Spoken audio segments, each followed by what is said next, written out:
Bukyafulufiga munange akweka batata b'abaana be akuluno nno okawedde mu senga asidi avuddeyo n'abeera ng'ate munange ajja omu ku basajja ba fulufiga abaamuzaalamu abaana ng'amugja amukamooli okitegeera nno Wuno avuddeyo n'abeera ng'ate amutulaga Jeno Jeno Shaban mumutegerera ddala bulungi mbu yazaala mu fulufiga si byaffe katubeere nga tukuwasenga asidi abinyonyole bulungi. Fullfigure oyo ye musajja yakuzaalamu omwana yakuzina omulundi ogwo that day you went to Chankwanzi. Elections ziri nga mugenda mu elections musajja oyo bamuyita Shaban Bantariza.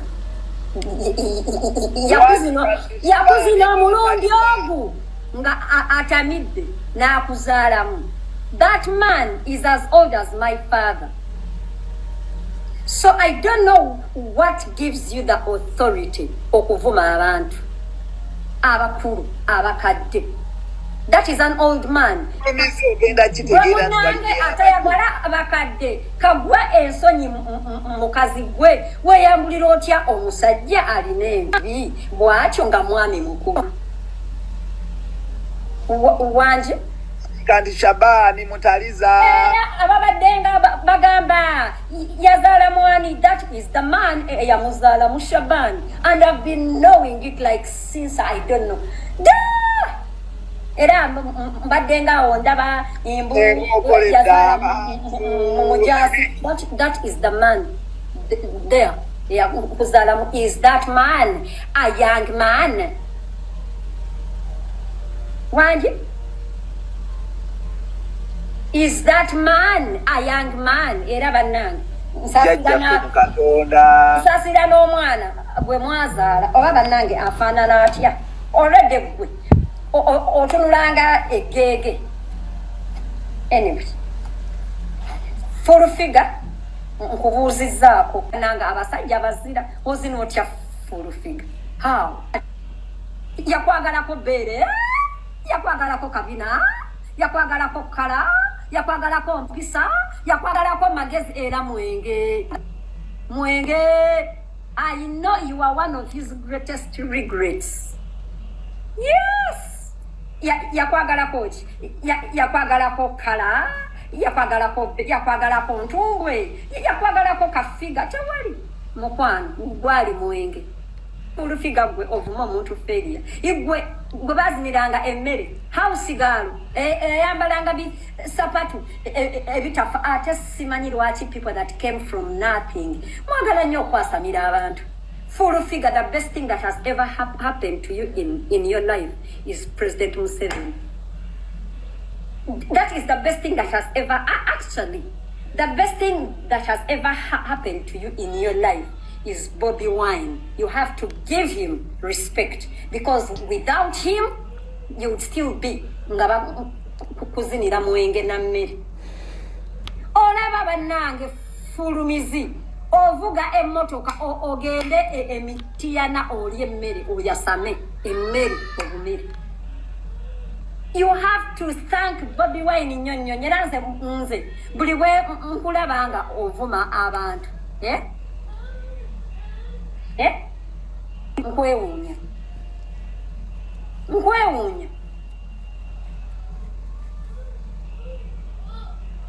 Fullfigure, who gives you the audacity to name call anybody anything? Igwe abayimbi mbona ne bakunyalamu ne bakulekawo ne bakola batya. Nobody is even comfortable to claim you publicly. Tewali.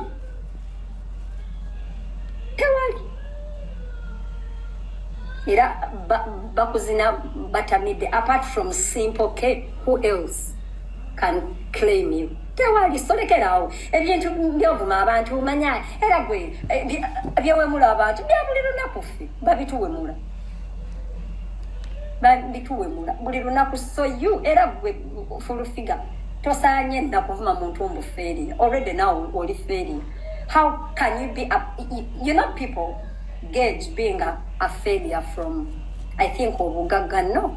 You can be a failure even as a presidential advisor. How? Who the fuck gets beaten and they even lose their teeth nga bamukubidde lugambo nakwasamirira abantu, yet they are a presidential advisor.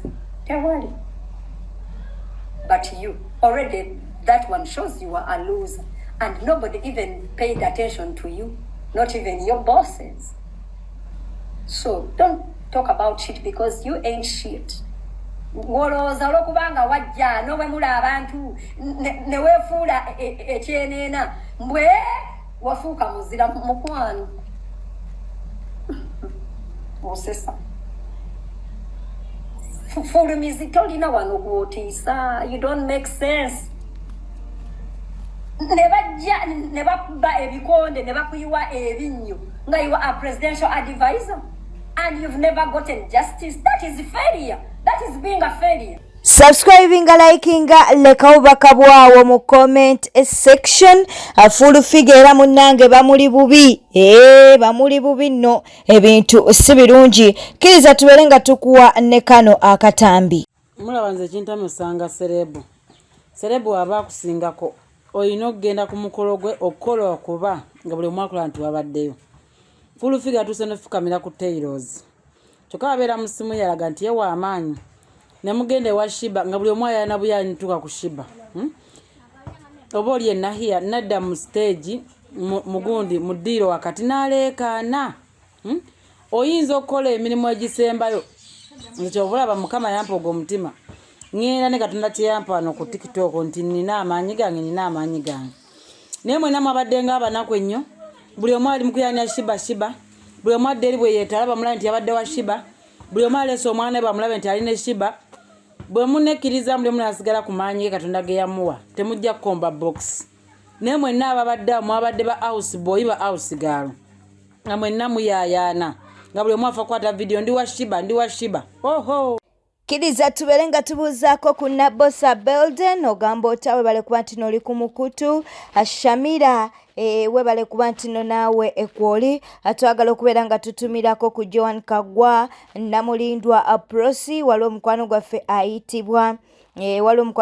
ayitibwa Anabirye Justin Sarah Mbabazi ogamba otya kale kiriza tuberenga ate tweyongerayo mu mawulire amalala ge tuli mu kuba nti nate tufunano ku News Spark channel munnange penge Wuno avuddeyo n'abeera nga ate abaako byayogera ku SHEEBAH kalungi katukuwa akatambi kano waliwo abeepanga wano obi omusajja w'abaandi muliriddawa omusajja omusiraamu bamukayanira yali nnyenne ennyonyi n'agenda ku mugudi ya mutabani we abali bakaba nti wabba mukazi wamu n'abakazi beerana ne muliwo omusajja bamalaga mukwatira batyo tindo bamuwamba buwambi mwagala kubba abasajja twagala okubajjuliza temulisobolerako ddala fe tuli ba SHEEBAHolics yangulire emmamba 226 nze mulina nze promota we bizogere ku SHEEBAH siri tolisobola na buli muntu enava peace gendo yolamba jigenkwale jefa alimba SHEEBAH yaliko tosobola SHEEBAH tebagenda kusobola SHEEBAH ziyangulire supu w'emmamba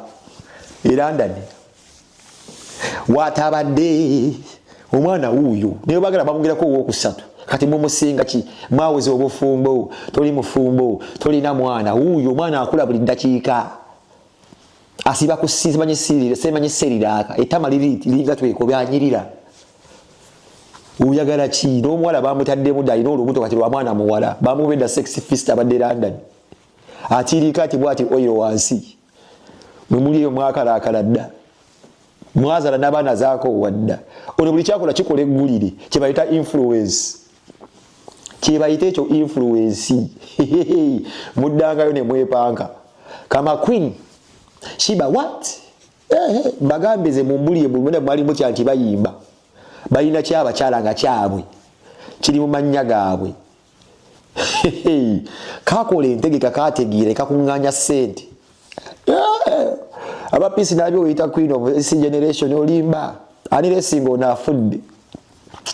aniresinga onafudde tosobola tolisobolerako ddala ensi yonna ku birthday ya mwana abakazi bameka bakola birthday z'abaana bwe nga teri afaayo bannange basaidi chiki muveeyo mutijjisa abasajja be mwabba muve abasajja be mwabba mubazaalire mubatijjise mubatinde ku bipande ku billboard temukweka abasajja gwe kiri nti omusajja wabba mubbe omusajja toddamu mukweka wansi wa kitanda tomulika mu galale mutimbe relationship wenaggwawo ng'eggwawo kasooba wabba mubbi. Olunaku olw'eggulo munange gabadde mazaalibwa ga Pastor Rosias Bujingo tekikugaana kuteekawo happy belated birthday. Okitegeera kaakati no munange Susan Makula yalaze omwami we Pastor Rosias Bujingo omukwano. Okitegeera nno nga w'oli mu kulabaawo Pastor yabadde musanyufu olwa kabaga kano ak'amazaalibwa. Ensonga nate bwe zityo bwe ziri bwe tweyongerayo King Saha Wuno bavuddeyo ne babeera nga bamusabula. Ebintu si byangu katubikuwe kati gombuuza King Saha naye muntu ana akamwanyi kaliwo wana akamwanyi kaliwo wayimbira ku mulembe gwani musajja ate nakamwanyi kakyaliwo kati King Saha mugagga nnyo obuyimbi bwe yabutandikira ku mulembe gwani gwa President Museveni. omanyi King Saha awasa muwala wa Genosale badde simanyi omanyi lwaki yeetaaya bwatyo n'atakwatibwa mukodomi w'abakulu. Oh, mwana wa waka. Kakati era ayagala addeyo ebyokuziika luli byaggwa. Addeyo asuula Aruna Kasoro. Ng'akozeseeyo. Yagenze ekyotera n'asaba ekivulu, poliisi n'emukkiriza. Agenda. N'ateekayo obupande butono, teyazzeeyo. Ng'ekigendererwa era abantu b'ekyotera banyiige kuba mbu gyazaalibwa. Era bamme Kasoro akalulu. King Saha njagala nkutegeeze, yadde oli mukodomi wa munene. Akamwanyi kaliwo nakati weekali kabbeeyi n'okusinga luli oyimba ne ssente ze bakusasula nga bazze okulaba bamala kutunda mwanyi naye olw'okuba weetise engalabi ebyo tosola biraba. Akamwanyi kaliwo fe abanoonyereza emabega eyo ku mirembe gy'abasajja bali bakuwanga kalisiiti bwe kati nga n'okusasula tebakusasula naye kati emwanyi ya buli mulimi bagigulira ku musiri ne bamuweerawo essente. King Saha gwe tomanyi ggwanga eno gye lyava. Wabuukira n'owasajja wawasa nerekerawo okujooga abantu.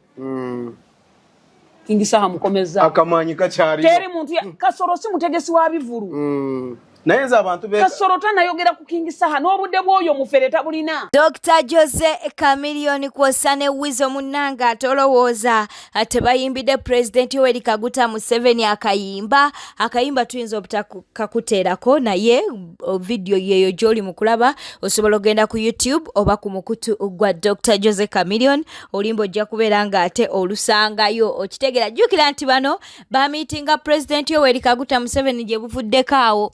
Okitegeera kaakati no baafulumiza oluyimba nga lumuwaana lumusuuta era munange nga bakujjukiza nti 2026 omulabiranga ddala si kyo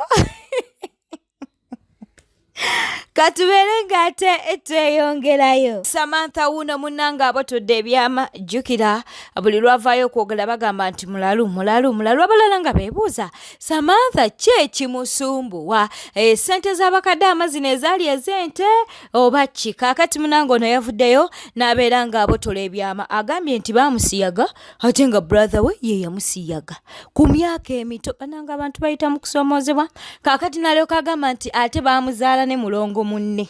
Nze basiyaga dda naawe omutumuze yansiyaga yali muganda wange mukulu bamuyita Bweri Businje Bweri abeera Wakiso yansiyaga nyina emyaka 7 naye simanyi na lwaki batandikira mabega. I don't know why with my family gye batandikira. Sekisoose dduka ku mwana wange kisoose kutuuka omudwa kwati omwana wange kinnumye nnyo kubanga nze kyantukako nga teri annwanirira kyantukako maama n'akimanya nze kyantukako taata n'atambuza ebigere mpaka Kampala okumanya yali mbulumi bw'amaanyi nga ndi muto nga nina emyaka 7 kati kizzeemu ne kiba just that nze ndi mulalamu nze bazimbamu njoka instead. Kyeka kize kibawo mu family bakikuuma bishi byabwe simanyi. So kati nze no mwe public babavuga babagamba Samantha mulalu so that bwenzijjo kyogerangako mwe mubeere kwegamba bana abaana bakulu mama yafumbirwa nabe ewaffe kweganze newe nange wekyantukirako taata engeri gyali nti eno yawassayo obuwasa. Musajja wattu olw'obulumi obungi nga tamanyi na bw'ataasa kawalake yatambula n'agenda ewasinga wange ku bigere. I remember taata waffe yanobako ffe naye simanyi kimunobya nange maze kukula n'entegeera ki ekyali kimutambuza buli kitu n'agenda n'atubulako kumbe yali ategedde kyantusibwangako buli lwa mukaaga kubanga muganda wange oyo lwataasomanga ne ku ssande olw'eggulo. Someone says you can lie. You can bring me nze by the way ne bwonteeka ku lying machine. Nze ne bwondeeta lie detector n'ogiteekaawo. Kati mama wange waba njagala nnyo. Nze saagalwangako ewaffe. Nze waffe ndi kisiraani. Kati kambabuulire. Nze waffe ndi kisiraani. Ewaffe ndi sitaani. Kambabuulire ewaffe ndi sitaani. Ewaffe ndi kisiraani. Ewaffe sigasa. Kitegedde. Okuggyako nti nzaala abaana be beetaagako kopi. Ndaala abaana abatali nnomu kusinziira ku mbeera z'abantu abali nnomu.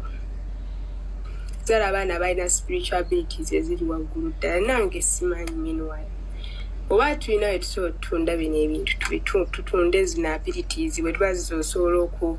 Yes, I am the breadwinner, but I am the devil. Why? Because I was born a devil by nature.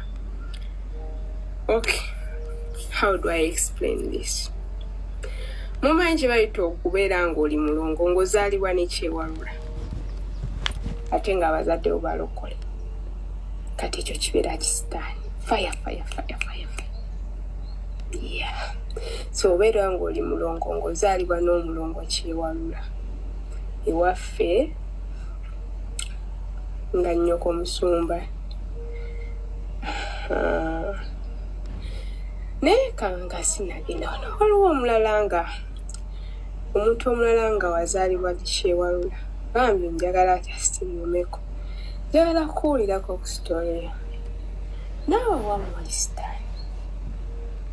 Kubanga nze nina low self-esteem. Ndi muwala mulungi yes. Naye nze kati mpulirira ddala nga ntandise okkikkiriza ndabika nga nange oba ndi sitaani byadda. Maybe I bring bad luck to the family. But I also try to stay away from people. Balayingezaako. Bale mukola mutya? Nze ekizibu waffe ne bamusuula ate.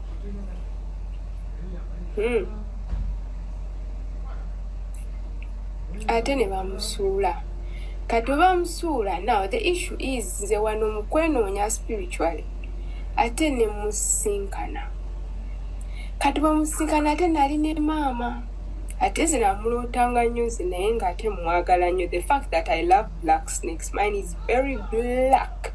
Olutalo no luluno wakati wa Black Sugar kw'ossa ne Jowilanda. Kaakati no ye Shailoto olw'okuba nti no yabadde tiimu Jowilanda avuddeyo n'alyoka agamba nti Black Sugar yamukubye. Black Sugar ye bino abyegaanye. Katusooke tukuwe Shailoto munnange ng'agamba nti Black Sugar yamukubye, ate tugenda kubeera nga tukuwa ne Black Sugar nga yeewakana ng'agamba nti ye tannakubakoko ku Shailoto. Mananga guys, Black Sugar yankuye. Sina kyenakoze. I did not do anything to Black Sugar.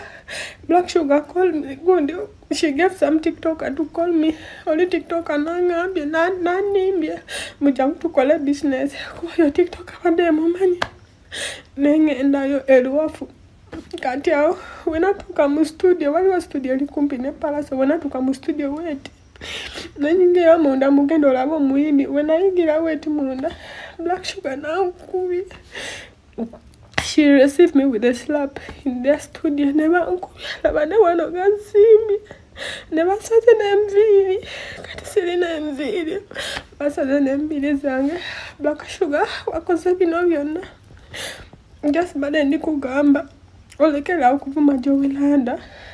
Kati awo just nze kugamba ebyo.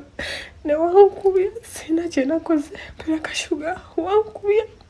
And he told me to make a video to tell people that Jowilanda is the one who made me to abuse. I see Jowilanda, you made me to apologize there and post the video.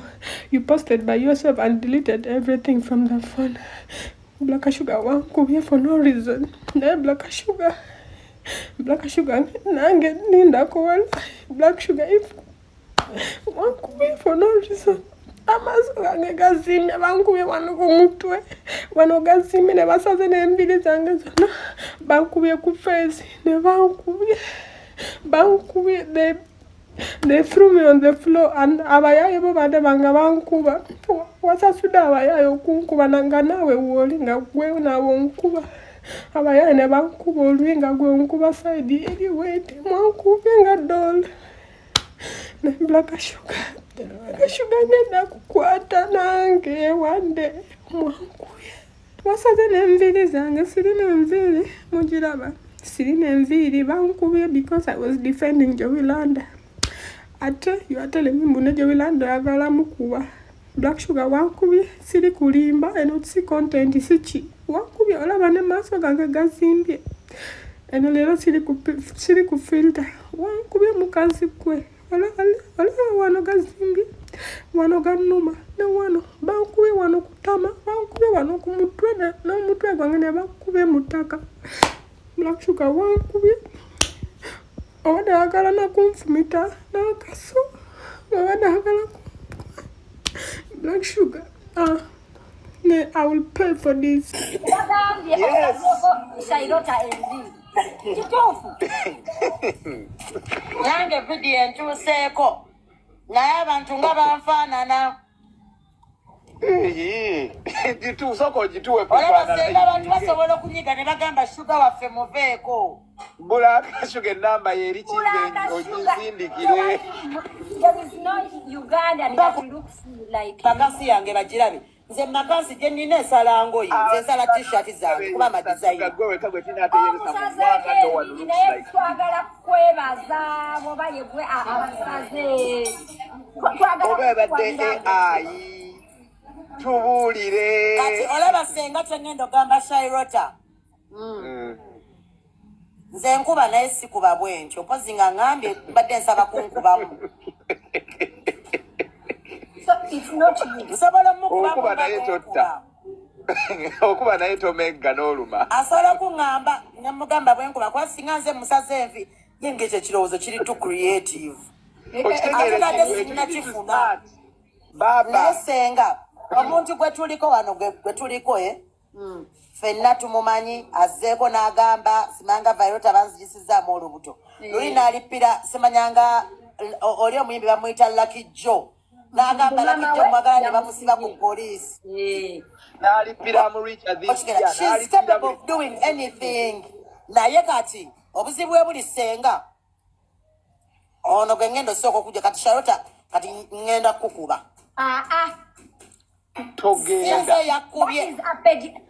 That is a pediatric patient or your patient mukuru. Abo nedda kati obuzibu bwe buli essimu zinkubirwa nnyingi. Nina abantu bankubira baŋŋamba mbu ate simanga omuyimbi atukubidde agamba mbu simanga ffe tukubizza omuntu. In my head I'm like gundi gwe bagambye nti nze yakubizza omuntu nakubiddeko nti simanyi muyimbi gyabije. Omuyimbi takuba omwana. Omuyimbi takuba omwana n'agamba nti engeri gy'alina entalo nange mbu bazinnyambaze omuyimbi takuba omwana.